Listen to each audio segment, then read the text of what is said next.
नमस्कार। खुशियों के एम्बेसडर यानी एम्बेसडर्स ऑफ हैप्पीनेस में आप सभी का हार्दिक स्वागत है। खुशी की चाहत सबको होती है। सारे काम सिर्फ जिंदगी को खुशियों से सराबोर करने के लिए, लेकिन खुशी मिलती है पल भर के लिए, अपनी झलक दिखाती है और फिर दूर हो जाती है, और इस तरह खुशी की तलाश चलती रहती है ताउम्र। क्या ऐसा संभव है कि खुशी हमारे साथ हमेशा रहे? मुश्किल है ना? लेकिन हमारे आसपास ही कुछ ऐसे लोग भी हैं जो खुशियों के साथ रहते हैं और बिखेरते हैं खुशियां घर घर में। मिलना चाहेंगे ऐसे लोगों से? आज से हर सप्ताह हम आपकी मुलाकात कराने जा रहे हैं ऐसे ही कुछ लोगों से, जिन्हें हमने नाम दिया है खुशियों के एम्बेसडर। आज हम आपकी मुलाकात कराने जा रहे हैं एक ऐसे युवा से जिन्होंने शिक्षा और नौकरी में बुलंदियों को छुआ, मगर आ गए वापस अपने परिवार के बीच एक नई सोच के साथ। आखिर क्यों, जानना चाहेंगे ना आप? तो चलिए आज आपको मिलवाते हैं सूर्यकांत भैया से। जो मैंने सिविल इंजीनियरिंग की पढ़ाई की उसमें ये बताते हैं बिल्डिंग क्या है, बिल्डिंग कैसे बनती है। बिल्डिंग में रहने वाले आदमी के बारे में कोई बात नहीं होती, चाहे किसी भी इंस्टीट्यूट में आप चले जाइए, बिल्डिंग में रहने वाले आदमी के बारे में कोई बात नहीं होती कि आदमी क्या है, किस मटेरियल से बना है, क्या चाहिए आदमी को, क्यों उस बिल्डिंग में रहना चाहता है।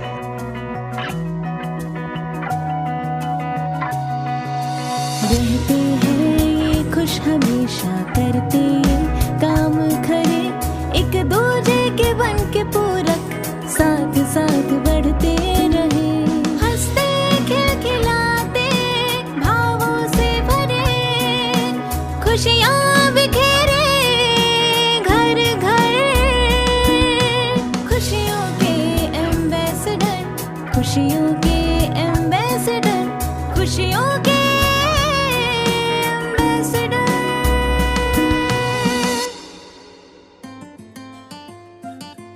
हिंदी मीडियम से प्रारंभिक और माध्यमिक शिक्षा, मात्र 18 वर्ष की आयु में फर्स्ट अटेम्प्ट में आईआईटी मुंबई में एडमिशन। मगर आईआईटी में पढ़ाई के दौरान ही उन्हें लगने लगा कि जिंदगी में सफलता का मतलब सिर्फ अच्छे रैंक लाना या अच्छा जॉब पा लेना ही नहीं है। मैं अगर आईआईटी करके केवल जॉब की तरफ भाग रहा हूँ, पैसे की तरफ भाग रहा हूँ, तो फाइनली मेरे पास पैसा ही बच जाएगा और कुछ बचेगा नहीं। 20 साल बाद, 25 साल बाद मैं देखूंगा तो मैं क्या किया, तो मेरे जैसे 100 लोग होंगे जो वही चीज़ कर रहे होंगे, और सबकी संतुष्टि का लेवल एक जैसा ही होगा। या तो घर से परेशान होंगे, या हेल्थ से परेशान होंगे, या खुद से परेशान होंगे कि मैंने किया ही क्या है। सूर्यकांत के पेरेंट्स ने उनकी प्राइमरी से मिडिल स्कूल तक की शिक्षा मातृभाषा हिंदी में कराई।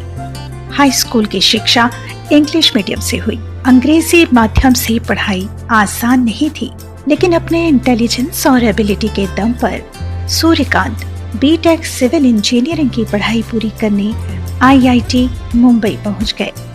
पढ़ते पढ़ते ही लगने लगा था कि सिविल इंजीनियर होने का क्या मतलब है।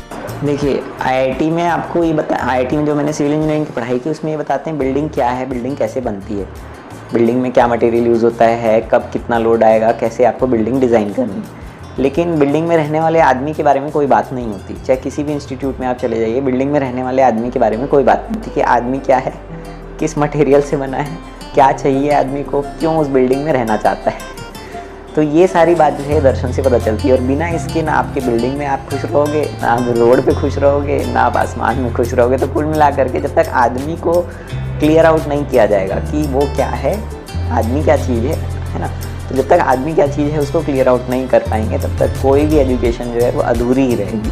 आईआईटी की पढ़ाई पूरी करते ही जॉब ऑफर्स आने लगे। 2015-16 में ही लाखों के पैकेज के साथ सूर्यकांत का selection multinational bank American express में हो गया। इसी बीच जीआरई में सिलेक्ट होकर अमेरिका से एमएस करने का अवसर, और साथ ही साथ 2017 में कैट में टॉप रैंकिंग के साथ आईआईएम अहमदाबाद से एमबीए करने का अवसर भी उनके हाथ आया। लेकिन वे न तो अमेरिका गए और न ही IIM अहमदाबाद। IIMs के लिए जो मतलब एक्चुअली अप्लाई करना होता है, मैंने अप्लाई भी नहीं किया था, तो उस समय भी एक वो आता है कमेंट कि आप पागल हो गए हैं। बट क्योंकि मेरे को क्लियर है कि मुझको उस डायरेक्शन में नहीं जाना है, तो मैं क्यों उस डायरेक्शन में टाइम और एफर्ट। लोग जो हैं इस पर बहुत सारे क्वेश्चंस करते हैं कि पागल हो गया बोलते हैं, है ना। मेरा कैट में 99.95 परसेंटाइल आया था, 2017-18 का कैट दिया था मैंने। कि मतलब इस तरीके के 2-3 लोग हैं मतलब मेरे जान पहचान में, जिनको वो जगह पर आ गए वो कि अब क्या, पैसा भी कमा रहे हैं पर दुख जो है वो डेली बढ़ रहा है और कोई सॉल्यूशन दिख नहीं रहा है। तो आदमी डिप्रेशन, सुसाइड, यही सब ऑप्शन दिखना चालू हो जाते हैं उसको। आज के यूथ की सबसे बड़ी समस्या जॉब नहीं है बल्कि ओवर इवैल्यूएशन है, जिस कारण वे डिप्रेशन का शिकार हो रहे हैं। हर आदमी आजकल यूथ भी मुझको लगता है 18 से 25 साल की एज के बीच में एक बार डिप्रेशन से गुजर रहे हैं। और जब आदमी डिप्रेशन से गुजर रहा होता है तो उसके पास डिप्रेशन से निकलने का कोई तरीका नहीं होता और वो खुद ही उसमें फंसता जाता है। वो अपने आप को अकेला कर लेता है और कुल मिला करके उसके लिए जीने का कोई लक्ष्य ही नहीं रह जाता है। आप किसी चीज़ को गलत तरीके से इवैल्यूएट कर लिए, आपने किसी चीज़ को बहुत ज़्यादा इवैल्यूएट कर लिया है ना। हो सकता है आप किसी रिलेशनशिप में रहे हो सकता है आप किसी कैरियर के लिए ट्राई कर रहे हो, किसी एग्ज़ाम के लिए ट्राई कर रहे हो और आप उसमें फेल हो गए हो, या किसी भी प्रकार का इस तरीके का जो आपके जीवन में घटना होती है, जो आप किसी चीज़ को बहुत चाह रहे होते हैं वो नहीं हो पाता है, तो उस वजह से डिप्रेशन पैदा हो। तो ये सारे जो ओवर इवैल्यूएशन और अंडर इवैल्यूएशन से रिलेटेड प्रॉब्लम्स पैदा होते हैं, जो कि बहुत मेजर डिप्रेशन के कारण बन जाते हैं, उन सब से हम अपने आप को बचा सकते हैं और एक फर्म ग्राउंड पे अपनी ज़िंदगी को चला सकते हैं। उसके लिए मुझको ऐसा लगता है कि मध्यस्थ दर्शन का बहुत बड़ा हाथ हो सकता है कि यूथ जो है वो डिप्रेशन के साइकिल से बच जाए। सूर्यकांत को तो खुशी मिल गई जिसे वे बांट रहे हैं, लेकिन जॉब छोड़ने पर माता पिता को कैसा लगा?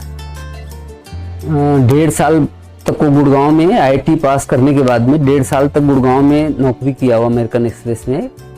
उसके बाद दिवाली पे घर आया था। दिवाली पे उसने ये बोला कि मैं जॉब छोड़ना चाहता हूँ क्योंकि मैं मध्यस्थ दर्शन का विधिवत अध्ययन करना चाहता हूँ। उसके बाद फिर मैं तय करूँगा कि मेरे को क्या करना है। तो मैं बोला ठीक है, छोड़ दो, मेरे को उससे कोई दिक्कत नहीं है। तुम अगर मध्यस्थ दर्शन का अध्ययन करना चाहते हो तो मेरे लिए अच्छी बात है। मतलब उसके भविष्य के बारे में कभी भी ऐसी चिंता नहीं हुई, अभी भी नहीं है, पहले भी नहीं। नौकरी से बच गया तो कुछ अपने मानव होने के प्रयोजन को पा पाएगा, ऐसी उम्मीद लगती है मेरे को।